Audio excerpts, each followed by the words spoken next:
Hello, you beautiful people. Yes, don't forget that there is beauty inside you and, of course, outside. I mean, we can be bisty at times. I know, just like the movie Beauty and the Beast, how there are these hidden great attributes inside of him. So, honestly, now that I think about it, the title can be Beauty in the Beast, right? So, today I want to talk about 5 simple tips to be attractive. And I did some research, read some articles and studies, and of course, I've asked some of you guys as well. And of course, I've looked into the traits that I usually do, that I usually show to basically look like this person you want to hang out with. So, these are 5 simple things that can help you guys to be attractive or more attractive. So, number one is the right use of your body language. And, you know, just I think in a in-person setup, and that's like the first thing you're gonna see if you talk to a person, if you talk to people, like you're showing yourself. So you have to be not presentable, but you have to look like you're genuine, and you're in a public space, or even just by dating, you're dating for a reason, so you have to open yourself up. And for me, body language is really crucial when talking to people, especially a new crowd, because you set the mood, you set the vibe and the first impression, really. And you would want to seem like this positive and confident person.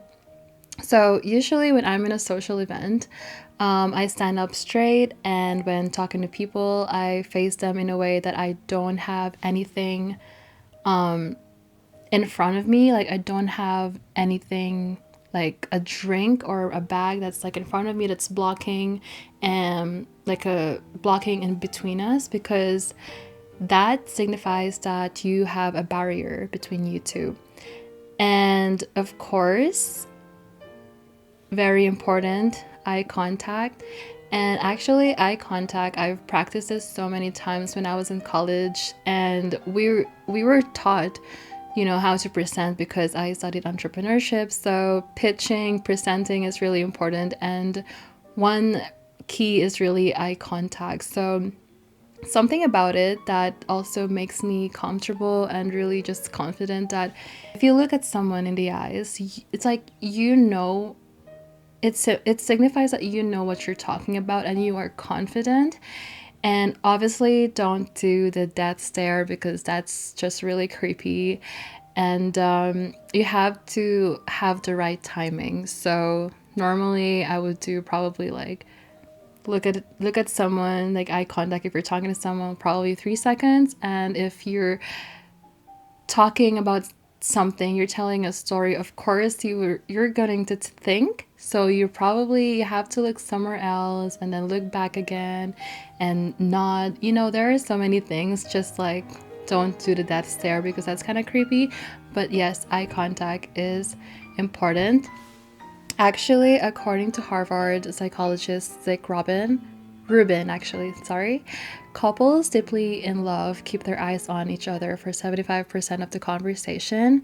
So the average is between 30 to 60%. What's that phrase?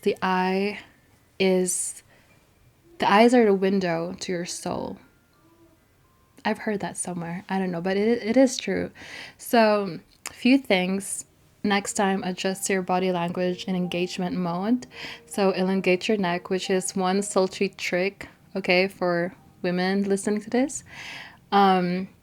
Fronting position. So, you're facing like all square, and like you're open, you're facing to someone that you're looking at, you're talking to, with open arms, and your arms are not crossed. And lastly is the eye contact. Second is having intelligence and this witty attitude. So people are drawn to those to talk to someone who talks with sense or just something with substance.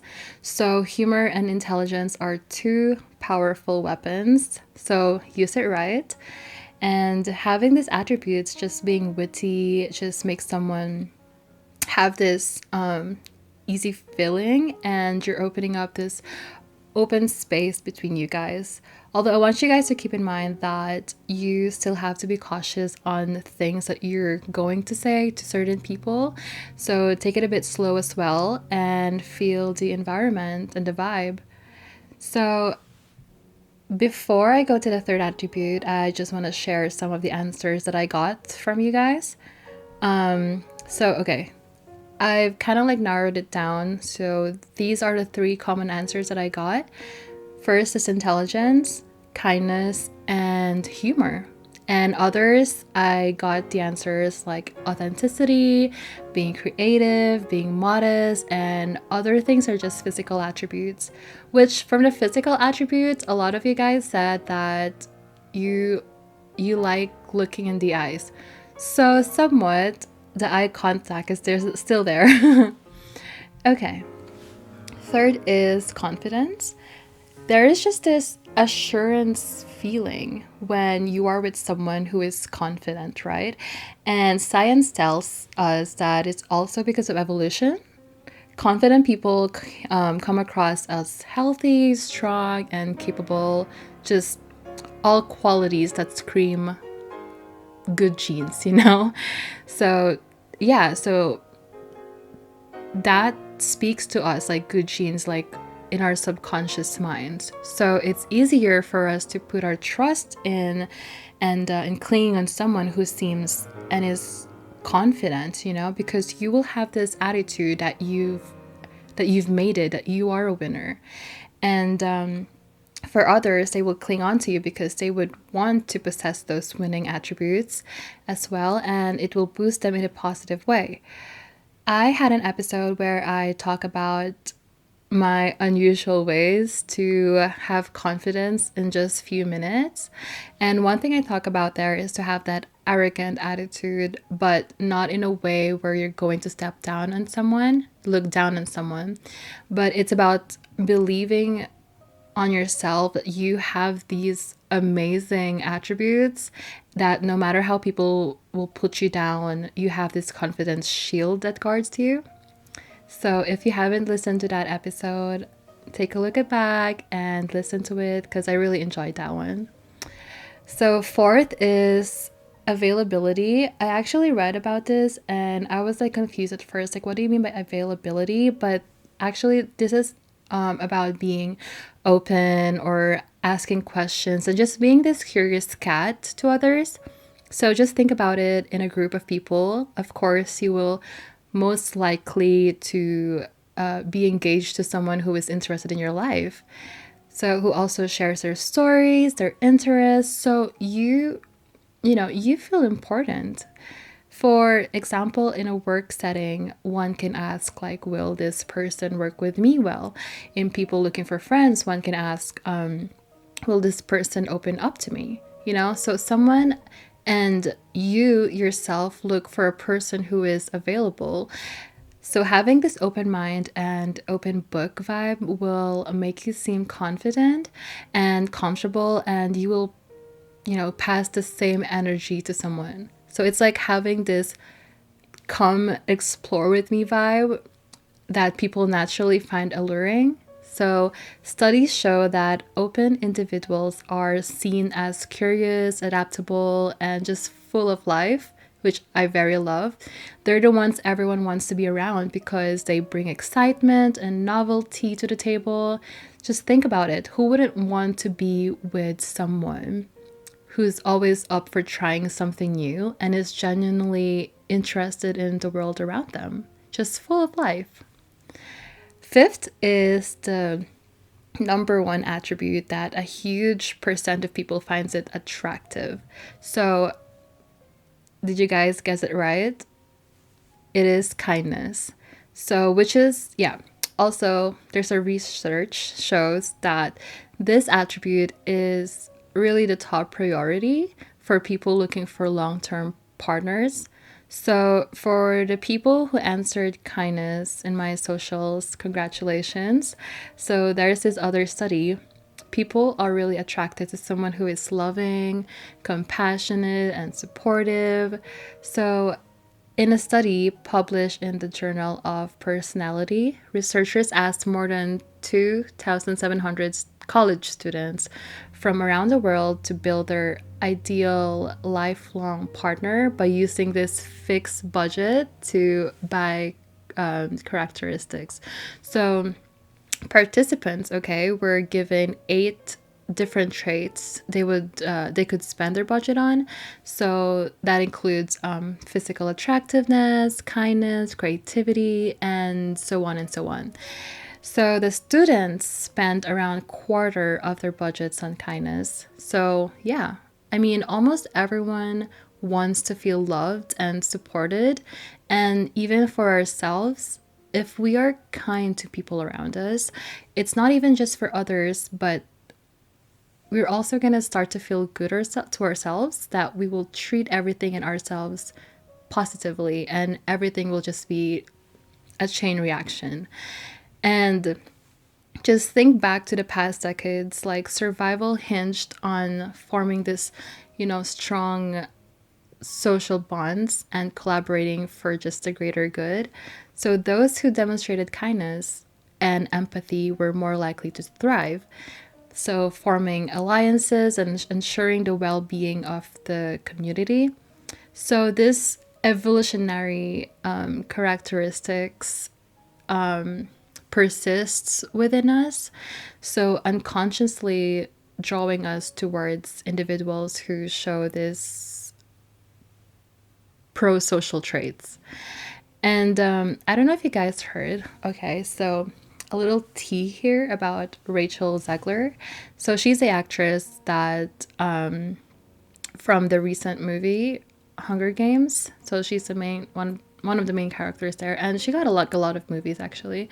So she got this controversy going on for playing Snow White. So in almost all interviews, she's always has this kind of like aggressive feminist approach, and somewhat in a rude way, of saying that Snow White is this independent girl, like there will be no prince in the movie, that this is like the new era, like we don't need someone to be, to save us.